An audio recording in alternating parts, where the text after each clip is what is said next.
They whispered that she was cursed. That no alpha would ever want her. And Arya had learned to believe them. In the moonlit hall, where banners of wolf sigils stretched from ceiling to floor, Omega sparkled in jewels and silk. Every eye lingered on them, ripe, desirable, waiting to be claimed. Every eye skipped over her. Arya stood near the pillars, her plain dress marking her as less. Her sister, Serena, made sure of that. "She'll die untouched," Serena hissed behind her painted smile, her voice sweet enough for others to hear. "An Omega too weak to even tempt a wolf pup." Laughter rippled around them, cutting deeper than claws. Arya lowered her gaze, heat stinging her cheeks, her throat tight with shame. Then the doors opened. The Alpha King stepped through. Dowrick Dravenheart, taller than any man, broad as the pillars themselves, his cloak of black fur sweeping like a storm. His eyes, pale silver and burning faintly, sliced through the crowd. Alphas bowed, Omegas curtsied, the hall itself seemed to shrink. And then his gaze stopped. On her. Arya froze, her breath catching, every nerve alive under that stare. Her heart pounded so loud she thought the others could hear it. Dowrick walked forward, his stride a predator's promise. The jeweled Omega straightened, fluttered, hoping for his attention. He didn't look at them. He came to her. Her knees trembled as he stopped close enough for her to feel his heat. His scarred hand rose, rough and calloused, brushing her lips with a single thumb. The touch was nothing and everything. Her body shivered violently, betraying her. "Untouched," he murmured, low enough for only her to hear. His voice was velvet stretched over steel. "Perfect." Gasps broke the silence. Elders stiffened. Omegas hissed. Serena's painted smile cracked, fury twisting her face. But the Alpha King didn't care. He lifted his head, voice thundering across the hall. "This one." His silver eyes gleamed, fixed on Arya, "is mine." The words shattered the night. Alpha's cursed. Omega's cried out. But Dowrick's arm was already around her waist, pulling her against his chest. She felt the raw power of him, the hunger, the command that no one could deny. Her lips parted, a protest caught in her throat. He leaned close, his breath searing her ear. "Tonight," he whispered, voice rough and certain, "your innocence ends." The hall erupted into chaos. Elders argued, Serena raged, Omegas wept. But Arya heard nothing except the sound of her own heartbeat and the low growl of the Alpha King at her side. The chamber doors slammed shut behind them as he carried her away. His stride was relentless, possessive, unstoppable. And Arya knew with a bone-deep certainty that everything she had ever been told about being unwanted, untouched, unworthy, ended tonight. The hall had not yet recovered from the shock of his words. "This one is mine." The declaration still vibrated in the stone pillars, rolling like thunder, echoing into every ear and every heart. Arya's chest was tight, her lips parted as though she might object, though no words came. Her whole body trembled, and yet her feet refused to move.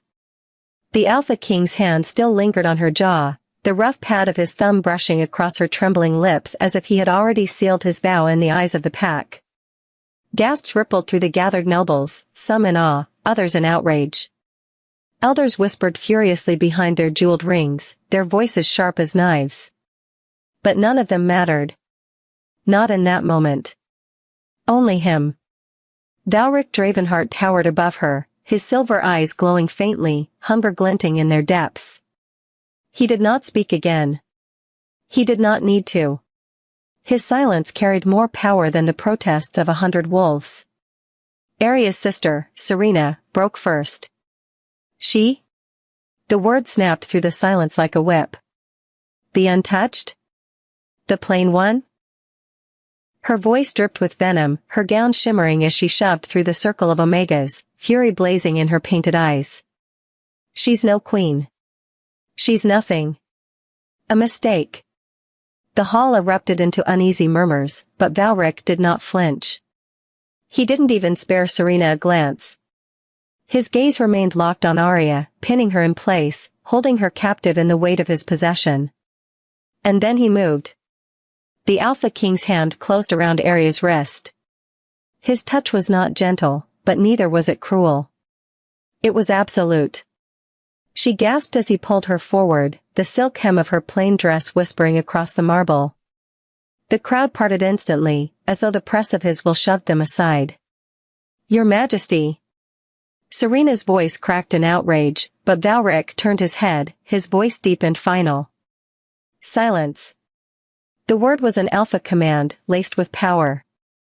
Serena's mouth snapped shut against her will, her body jerking in defiance she could not sustain. Her painted smile crumbled, fury blazing behind her eyes, but her lips obeyed. The hall held its breath. Arya stumbled at his side as he led her through the towering doors. Her pulse thundered in her throat, her wrist still imprisoned in his unyielding grip. She should have resisted. She should have screamed. But every step left her weaker, her body betraying her with heat and trembling hunger. The moment the doors slammed behind them, cutting off the whispers of the hall, the silence between them grew sharp enough to bleed. The corridor stretched ahead, lined with torches that flickered wildly as though bending to his presence. "Why?" The word tore from Arya's throat before she could stop it, her voice breaking in desperation. "Why me?" He did not slow. His stride was a predator's, long and unrelenting. His grip burned against her skin. "Because you were the only one in that hall who did not beg for me with her eyes," he said at last, his voice low, dangerous. "Because you did not pretend to be what you are not." His gaze flicked down to her trembling lips, then lower, to the rise and fall of her chest. "And because your innocence called to me louder than their painted lies." Her breath caught, shame and hunger twisting violently inside her. She wanted to deny it, to scream that she did not call to him. But her body betrayed her, the flush across her throat, the way her legs trembled, the heat coiling low in her belly. They reached the king's chambers. Heavy oak doors carved with wolves and moons loomed high above, their iron handles cold and merciless. Valric pushed them open with one hand, pulling her inside before she could protest. The chamber was unlike anything she had ever seen. Furs layered thick upon the floor, a massive bed carved from black oak dominating the room, its pelts dark and inviting. The scent of smoke, pine, and something darker, him, suffused the air. The firelight flickered across the stone walls, casting shadows that moved like wolves circling their prey. Valric released her wrist at last, only to close the door behind them. The thud of it shutting reverberated in her bones. She stood frozen, her hands clutching the thin fabric of her gown, her breath shallow. "You fear me." His voice rumbled like distant thunder. Arya swallowed hard. "Yes." The word was barely a whisper, but it was true. His lips curved, not in cruelty, but in something far more dangerous. Satisfaction. "Good." He took a step closer. She retreated instinctively, her back colliding with the cold stone wall. His eyes burned as he stalked toward her, each step deliberate, predatory. The fire cast silver across his features, turning him into something both beautiful and terrifying. "You will learn," he murmured, his hand rising, brushing a strand of hair from her cheek. His touch was rough, possessive, yet it sent shivers racing through her body. "Fear is only the beginning. Tonight, you will know what it means to be wanted."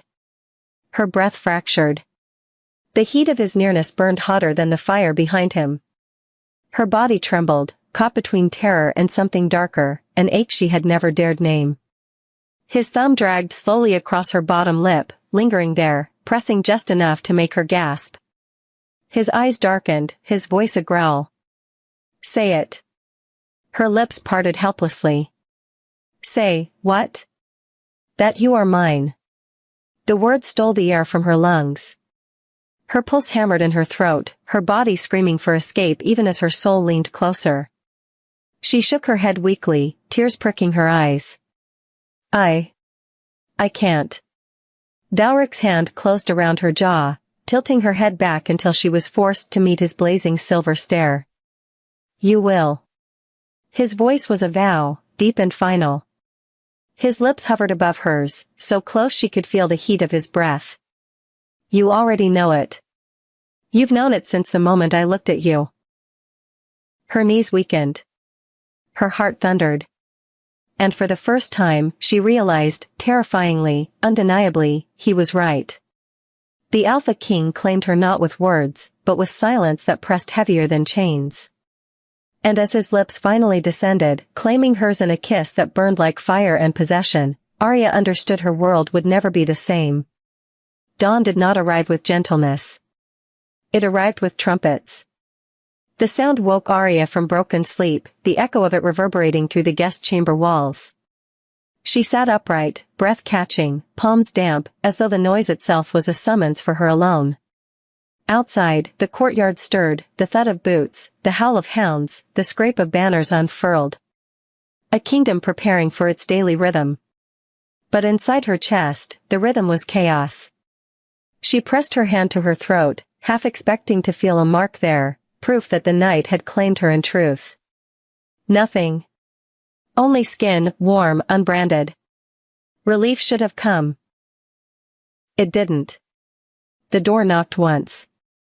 No pause before opening. The steward bowed stiffly, robes sharp as blades. The king commands your presence before the council. Her stomach sank. Now? Now. The walk to the council chamber felt like a gauntlet. Wolves and servants paused to stare, whispers chasing her steps like shadows. Some eyes held curiosity, others envy, but more than a few gleamed with disdain. The plain Omega. The wrong choice. The mistake wearing a ribbon instead of a crown. The chamber doors groaned open. Inside, the High Council waited, elders draped in black and crimson, their rings gleaming with the weight of tradition.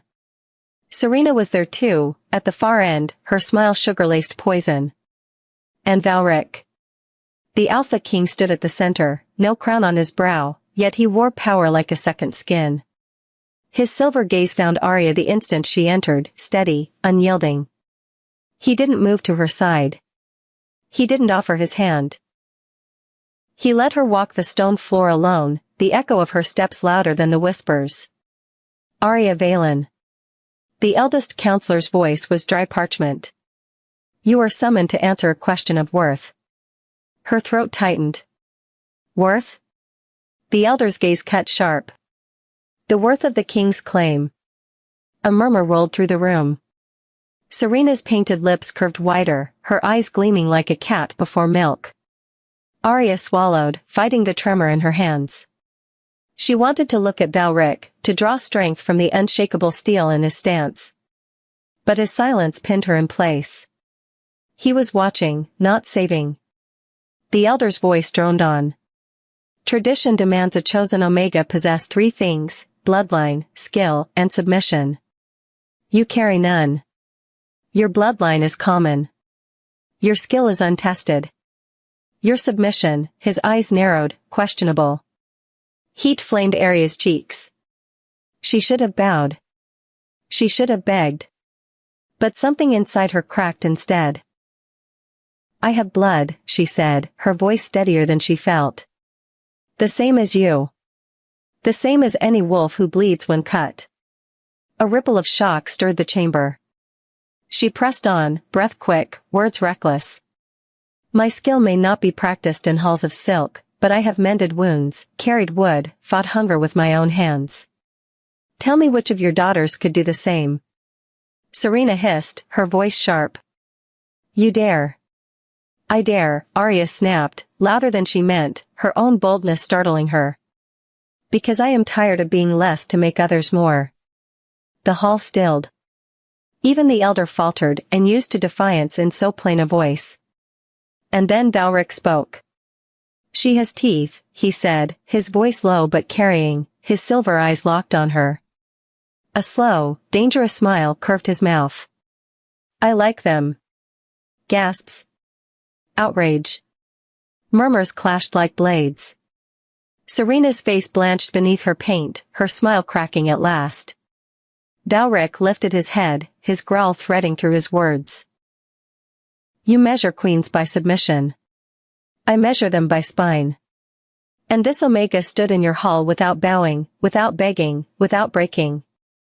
That is worth more than any jewel you could hang from my throne.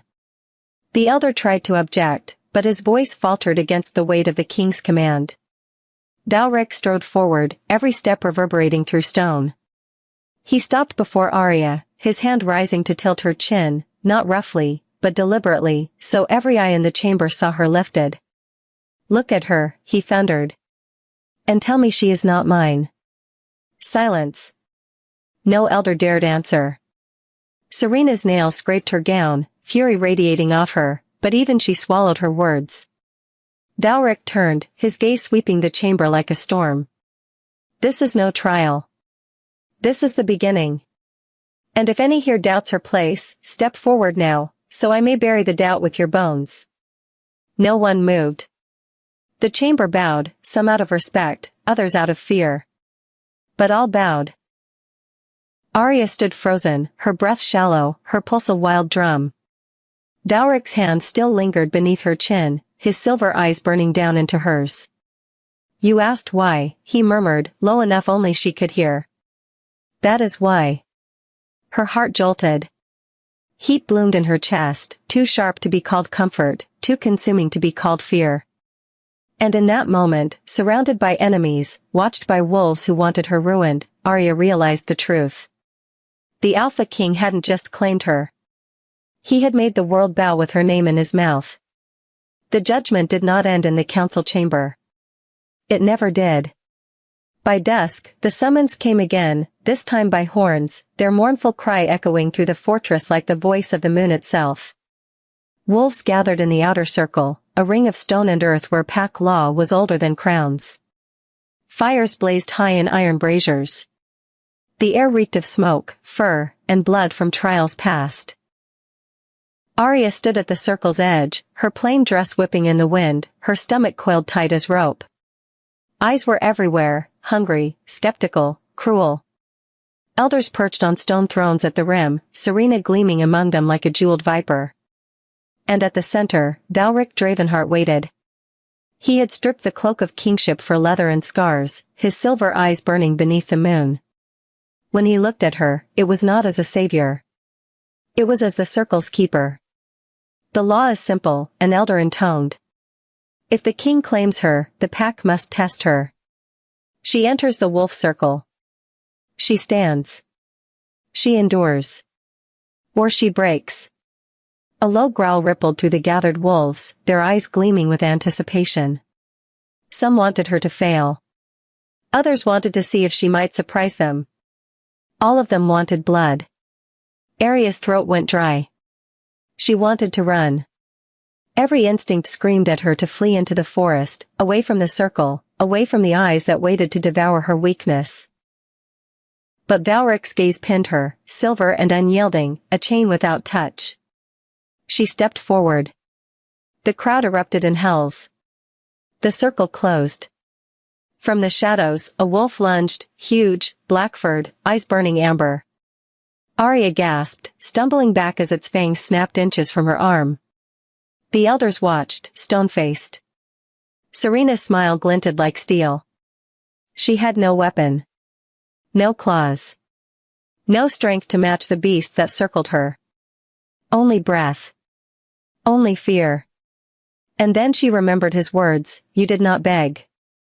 You did not break. Arya straightened, her chest heaving, her hands shaking but lifted. She did not strike. She did not cower. She met the wolf's eyes. The beast froze. For a breath, for two, its growl faltered under the force of her stare. And then it stepped back. Not defeated. Acknowledging. The circle roared, some in fury, some in awe. Another wolf came, gray and scarred, circling slower, testing her resolve. Arya stood her ground. Her knees trembled, but her spine held. She whispered words she barely knew she carried, a lull of defiance and plea both. The wolf hesitated, then slunk away.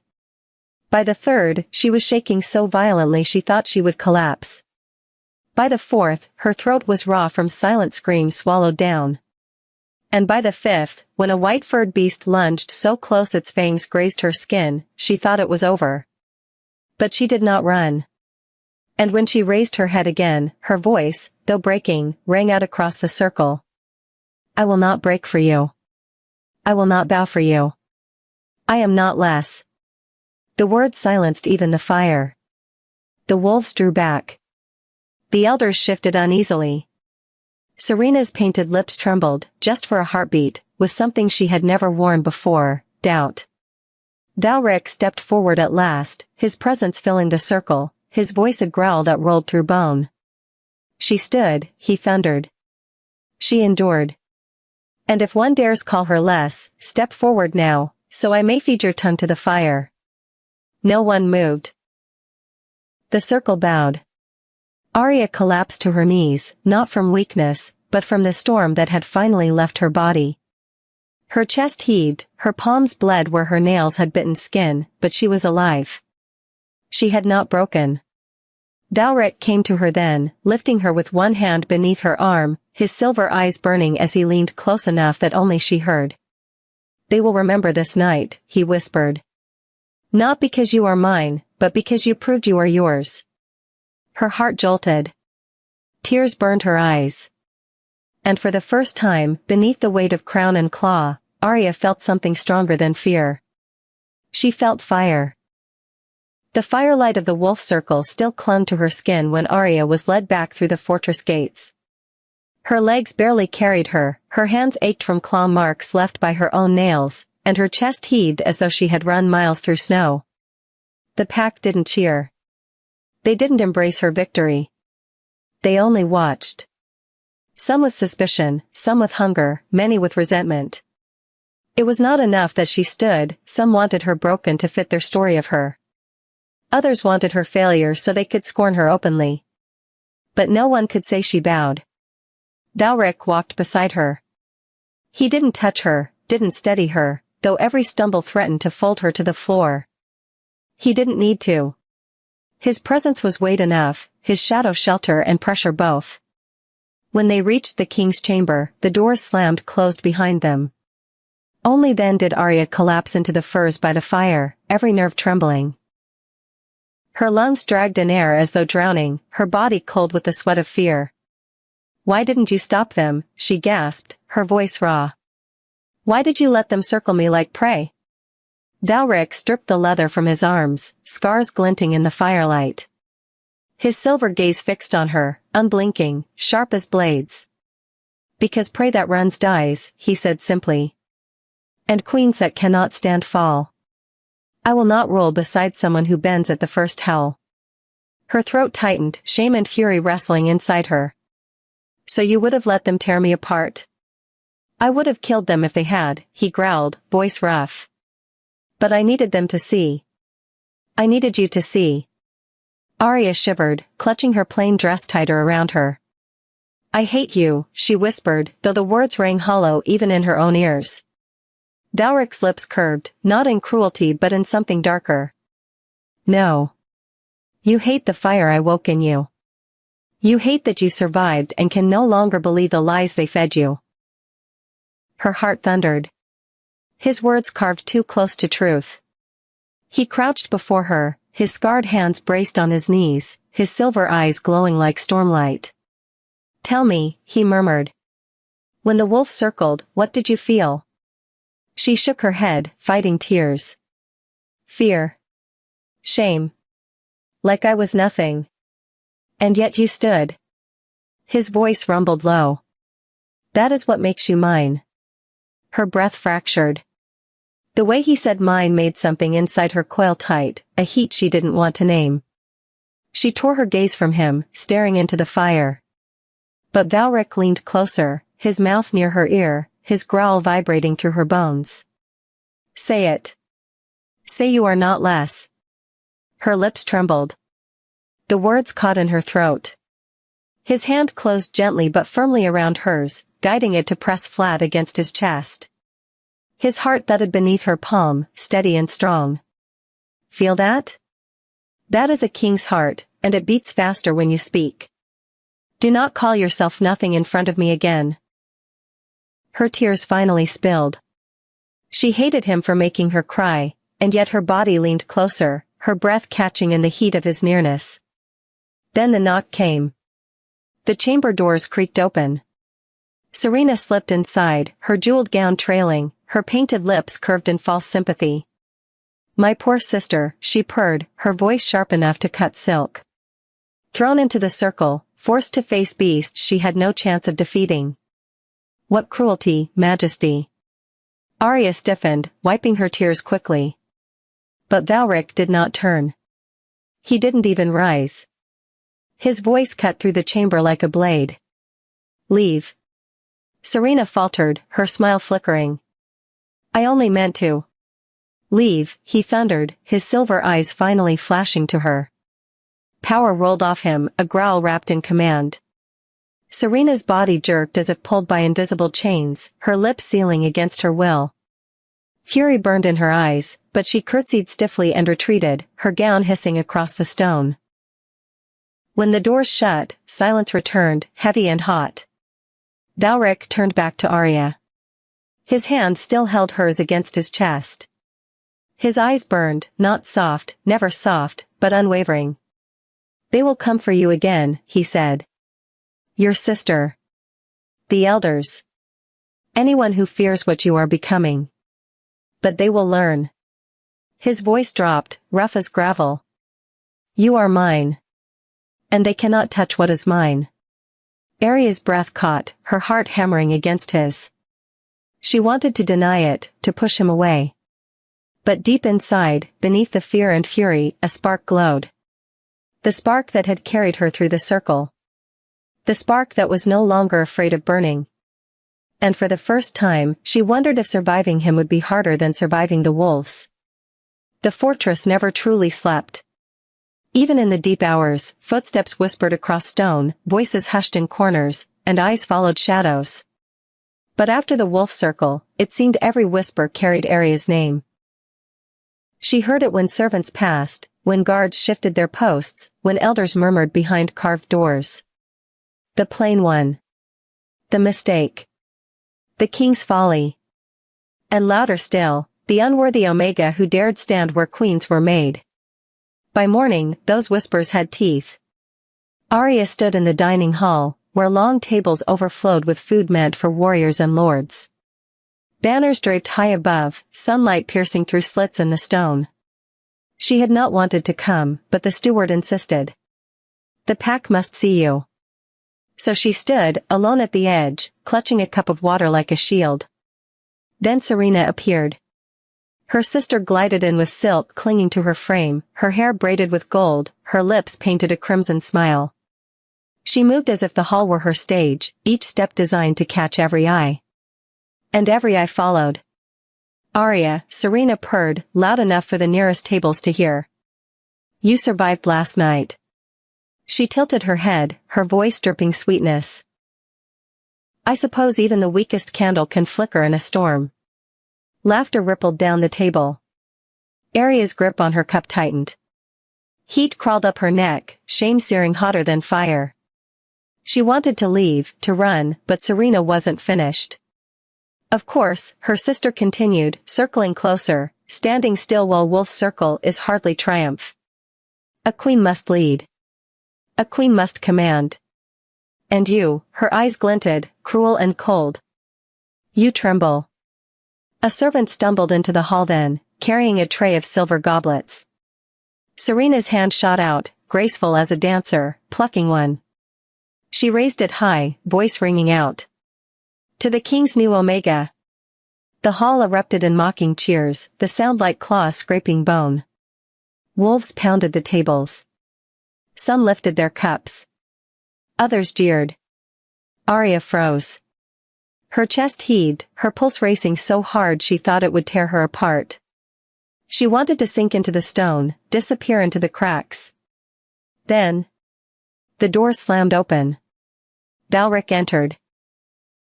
The hall silenced instantly, the weight of his presence crushing the laughter. His cloak swept the ground, his silver eyes cutting through the crowd like blades. Every wolf bowed. Every elder lowered their gaze. Every wolf except Serena, who smiled wider. "My king," she sang sweetly, holding her goblet aloft. "We toast your unusual choice." Dowrick's gaze slid over her, cold and dangerous. Then it locked on Arya. She braced for his rescue. For him to silence Serena, to command the hall back into order. For the storm to break in her defense. But he didn't. He crossed to the high table, poured himself a drink, and sat. The hall waited, hushed, as if the stones themselves strained for his command. It didn't come. Instead, his voice rumbled low, meant for her and no one else. "Stand or fall, Arya. The choice is yours."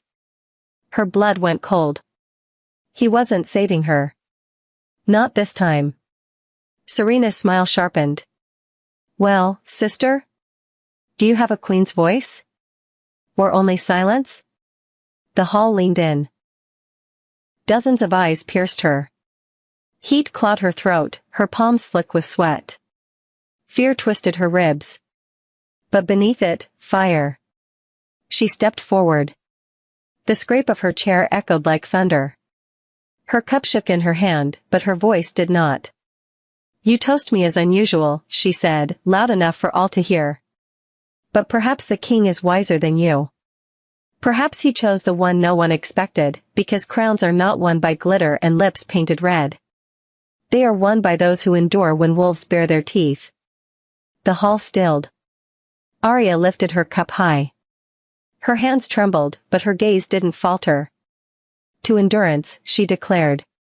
"To standing when the world laughs. To fire that cannot be stamped out." For a heartbeat, silence reigned. Then, slowly, a few wolves pounded their fists on the table. Others raised their cups. The sound spread, growing louder, until the hall shook with it, not all cheers, not all sincere, but enough. Serena's smile cracked, rage flashing in her eyes. And from the high table, Dowrick's lips curved into the faintest, sharpest smirk. Arya had not been saved. She had saved herself. The fortress was a nest of whispers after the feast. Some praised Arya's boldness. Others cursed her name. But in the heart of it, Serena's fury coiled like a serpent, silent but venomous. Arya didn't see it coming.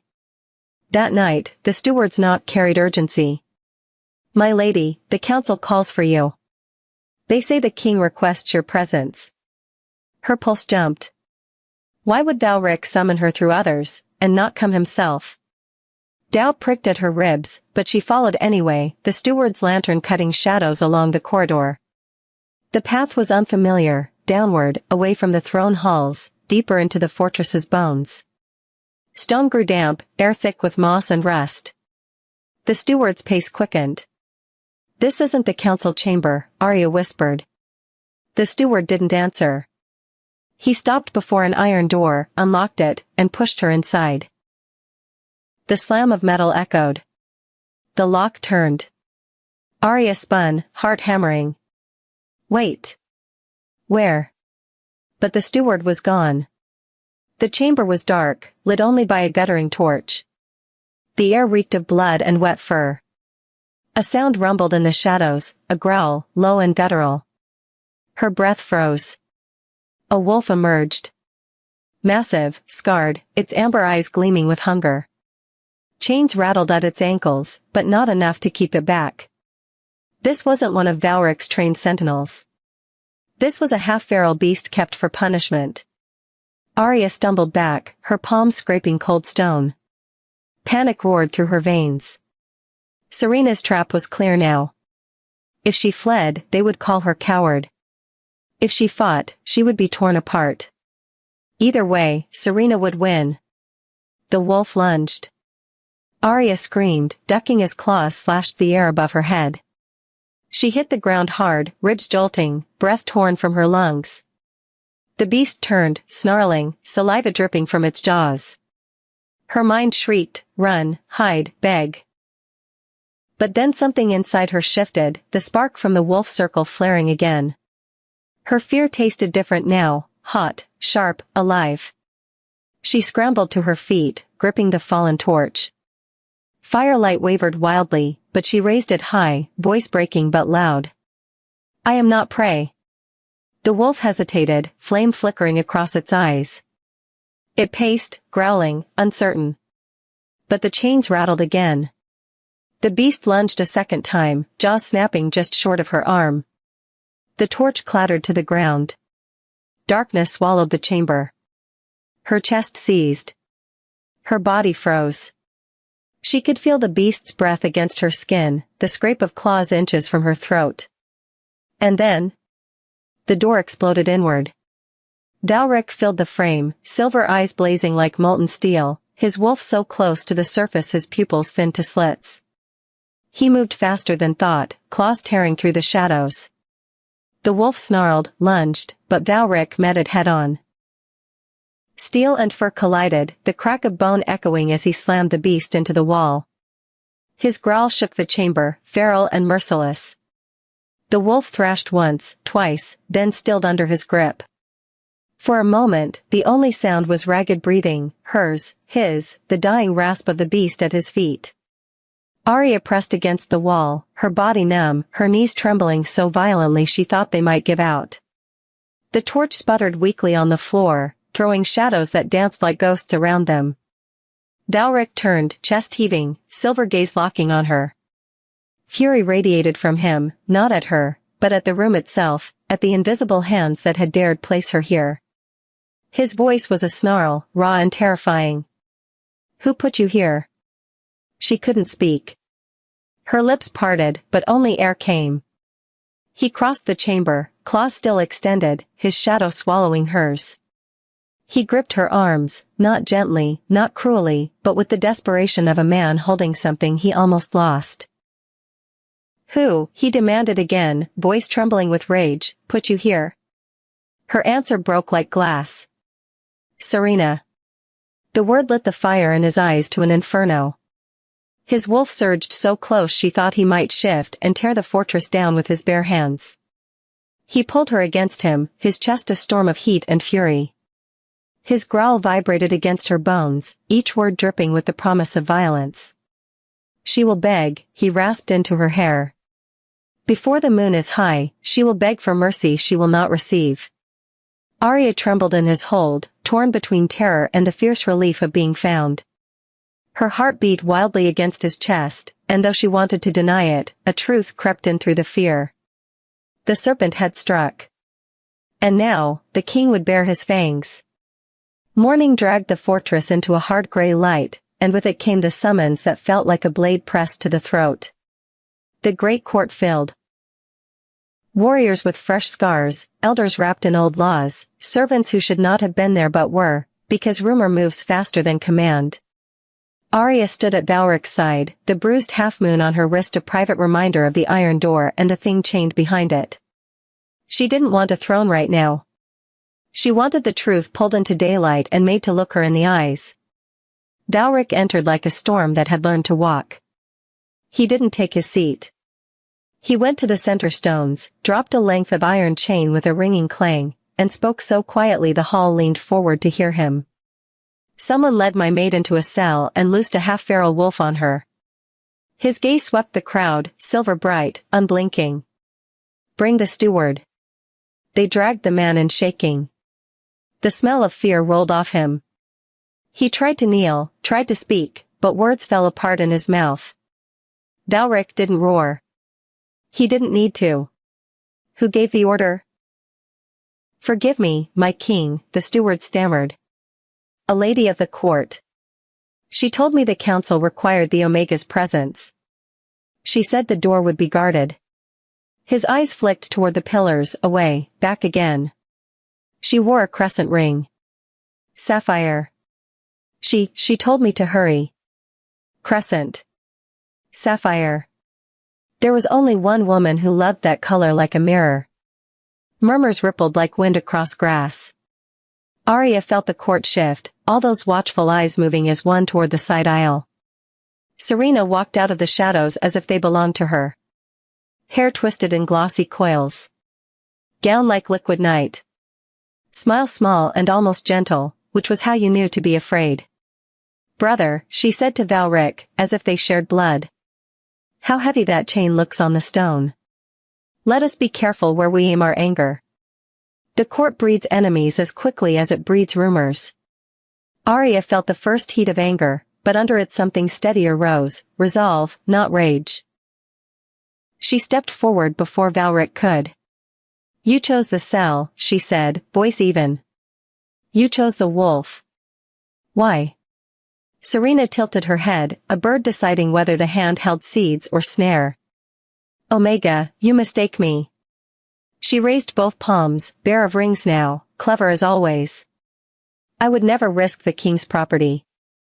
Valric's wolf hit the surface of his eyes so fast the room tightened. Property. The word landed like a slap. He moved without thinking, but Arya touched his wrist, the smallest pressure, and he stopped. Not because she commanded him. Because she asked him to let her speak. Old law, Arya said to the elders, turning from Serena to the circle of stone etched with runes. You love it when it serves you. You hide behind it when it doesn't. So use it now. Bring the salt bowl. A murmur of surprise. The salt bowl was not spectacle. It was older than the fortress, older than banners, a little thing of hammered iron and ground sea rock. A lie spoken over it burned the tongue. A truth spoken over it tasted like rain. The high priestess hesitated once, twice, then nodded for a novice to fetch it. When they set it between them, the hall went very quiet. Arya bent first. She didn't look at Serena. She looked at the bowl as if it were a river reflecting back a face she had finally decided to claim. I was led to the cell, she said, voice steady. The door was locked from the outside. She breathed in the sting of mineral and ash. A wolf was chained within. It was loosed. She waited for the burn. None came. The salt tasted clean and plain on her tongue. Serena smiled with her eyes, not her mouth. She leaned over the bowl and lowered her voice to a careful softness. I did not open a door. It was true, she'd sent others. I did not set a wolf free. True, she'd arranged it. She was going to dance through the gaps and call it honesty. Ask the right question, Arya whispered to herself, to the bowl, to anyone listening for more than a show. Then she lifted her chin. Did you set this in motion? Serena's lashes lowered.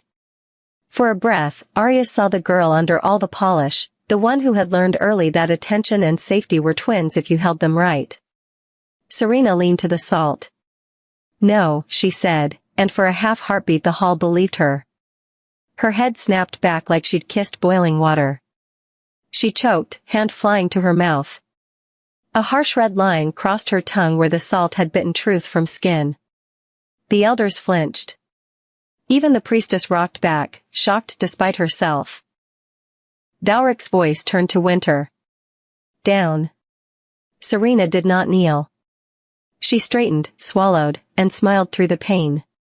So I erred, she said, that gentle tone back like gauze over a wound. But no harm was done. Your Omega is whole. You are theatrics. I am misjudged. Something small glinted in her sleeve as she lifted her hand. A hair-thin needle slid neatly into her palm. No bigger than a splinter. Dipped, Arya knew without knowing how, in something meant to stop a heart before a cry could form. Arya moved. She didn't think. She caught Serena's wrist with both hands. The needle nicked her skin, sharp, mean, but she held on, twisting Serena's arm and slamming her palm down onto the stone so the little thing skittered and rang and lay very small and very obvious between them. Gasps hit the air. Warriors were already moving. Arya didn't let them touch Serena. Not yet. She looked up at Valric. The wolf in him waited for one word. It would be easier to give it. Easier to end the problem with a gesture. Don't, she said quietly. 3 letters, and the storm leaned away from the cliff. Arya faced Serena again. I could ask for blood price, she said, voice carrying, not shouting. Old law would grant it. I could ask for chains. The court would cheer. But I am done teaching this place that power is only the sound of something breaking. She let the words find every ear, even the ones that had never truly listened to her before. So hear my ruling, and know it is mine. Serena's chin lifted, defiant. She would wear a last insult like a jewel if it meant she didn't have to show fear. You will leave this keep before sunset, Arya said. You will carry no crest, claim no favor, return no message. You will step beyond the boundary stones, and you will not cross back. If you do, there will be no trial. Only the hunt. Not because I hate you. Her voice softened, and that, more than anything, made the court lean closer. Because I will not spend the rest of my life guarding against the next needle in your sleeve. For the first time, Serena's mask slipped. Not much. Enough for Hurt to rim her eyes with something human. You think you're above me, she whispered. No, Arya said. I think I have to be different than you. Dalric looked at Arya the way a man looks at a horizon he didn't know how badly he needed until he saw it, like it might still save his life. The exile is given, he said, making her choice a law. Who breaks it dies. Serena's mouth trembled and then set hard. She bent to lift her broken pride like a cloak. Enjoy your throne, she said to Arya, and turned toward the light that meant leaving. The hall did not cheer. It did something rarer. It bowed, first one warrior, then another, then the line of elders who had once called her a danger, then the servants who had slipped in to see a story and found a spine. The bow was not for the exile. It was for the choice to make justice without using a blade. Later, when the stones had emptied and the chain's ring had stopped echoing and the taste of salt had finally left her mouth, Arya stood with Valric on the step below his seat and realized she was not shaking anymore. You stayed my hand, he said, almost smiling, like it surprised him to enjoy that. You keep doing that. Someone has to keep the roof over our heads while you rearrange the walls, she said, and the smallest, tiredest laugh slid out of both of them. He lifted her knuckles, kissed the thin cut where the needle had found her. You bled, he murmured, and for the first time all day his voice cracked. For something that matters, she said. For the kind of kingdom I can live in. He turned to the court again, not to roar, not to threaten, but to lay a single truth on the stone between them all. You will call her queen, he said. Not because she is mine. Because she is herself. The word moved like tidewater. Queen. Not whispered behind hands. Spoken aloud, owned. When the hall finally let them go, they walked without guards to the open air. The sky had cleared, blue sharp as cut glass. Wind ran its fingers through Arya's hair and eased the last of the iron-laced fear from her lungs. Dalric's hand found the small of her back. Not possessive. Present. You could have ended her, he said. I ended what she could keep doing to us, she answered. Then she tipped her head, a smile she hadn't worn since before the cell tugging at one corner of her mouth. And I kept your floors from getting messy.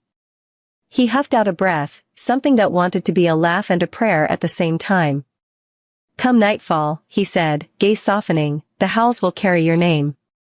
They'll carry ours, she said, and this time, she let it be true. Night draped the fortress in silver fire, the kind of moonlight that clung to skin and made stone glow like bone. The war banners were lowered, the chains cleared from the floor, and the great court gathered once more, not for trial, not for whispers, but for a crowning. Arya stood at the edge of it all, her palms damp, her body still bearing the faint ache of bruises and scars. Every step that brought her here had carved pieces from her, mockery in the hall, terror in the circle, blood in the cell, venom from her sister. And yet she was still here. Still standing. The elders assembled at the dais. Their eyes were sharp, suspicious still, but not defiant. The pack filled the benches, some curious, some reverent, all unable to look away. Dalric stood before them, no cloak, no crown, only the wolf-shaped scars of 100 battles across his arms and chest. His gaze swept the room. You doubted her, he said. Not loud, not booming, but enough to still the air. You whispered, plotted, tested. And she endured. His hand lifted, calling her forward. Now you will see why she was chosen. Arya's breath hitched. She moved, one step, another, the sound of her bare feet loud against the stone. Her throat felt tight, but her spine held straight. The priestess stepped forward, carrying the circlet of the moon crown, silver worked with threads of obsidian, set with a single white stone at its center. Not a delicate thing, not a pretty thing, but heavy, forged in fire and wolf blood. Arya Valen, the priestess intoned, do you come as maid or queen? The hall hushed. All eyes turned to her. Her voice was soft, but it carried. Both. For I am not less because I am his. And I am not only his because I am more. The priestess nodded once, as if surprised but satisfied, and lowered the crown. The weight pressed her brow, heavy, cold. The pack rose as one, not in mockery this time, not in jeers, but in instinct. Wolves bowed. Elders dipped their heads. And when Arya lifted her chin, crown gleaming in moonlight, she felt the weight of every trial shift into something else. Not burden. Power. Dowrick's hand closed around hers, rough and warm. He leaned close, his lips brushing her ear, his voice rough velvet. Look at them. They bow not to me tonight. They bow to you. Her chest tightened. Her eyes burned. I don't want their fear, she whispered. Then take their respect, he murmured. And take me. The pack began to howl, voices rising like storm wind through stone and sky. But Dowrick's silver gaze never left her, not when he bent his head, not when his lips caught hers before them all. The kiss was not tender. It was fierce, claiming, filled with fire and promise. The crown dug into her temples, the dais cold beneath her feet, but in that moment she felt untouchable. She felt his. She felt hers. When he broke away, his voice rang out, unshakable. She is my queen. My equal. My fire. The prophecy is fulfilled. The howls grew louder, a wall of sound that shook the fortress, spilled into the mountains, and carried to the farthest borders of the packlands. Arya turned slowly, facing them all. Her voice rose, steady, fierce. You called me nothing. You tested me with teeth and chains. But I did not break. I will not break. And now you will remember me not as the untouched, not as the weak, but as your queen. Silence fell like a blade. Then the bowing deepened. Not forced. Not begrudging. True. Arya's heart thundered. Dowrick's hand found the small of her back, grounding her. Later, when the hall cleared and only the moonlight remained, he drew her into his chamber. The crown still rested on her brow, but his hands cupped her face like it was the only treasure he wanted. You changed everything tonight, he murmured. So did you, she whispered back. Now his thumb stroked her cheek, silver eyes fierce. I claimed you, but you claimed them. You claimed me. Her lips curved, slow and sure. Then it seems we are both conquered. He kissed her again, slower this time, with the hunger of a man who finally saw not just possession, but partner. His forehead pressed to hers, his voice breaking against her lips. Mine. Yours, she breathed, her hands curling in his scarred shoulders. Always. And when the moon slid across the sky, when the fortress lay silent, when the wolves held her name, Arya knew the truth of it, she had wanted everything. And tonight, at last, she had it. Not just the crown. Not just the king. She had herself.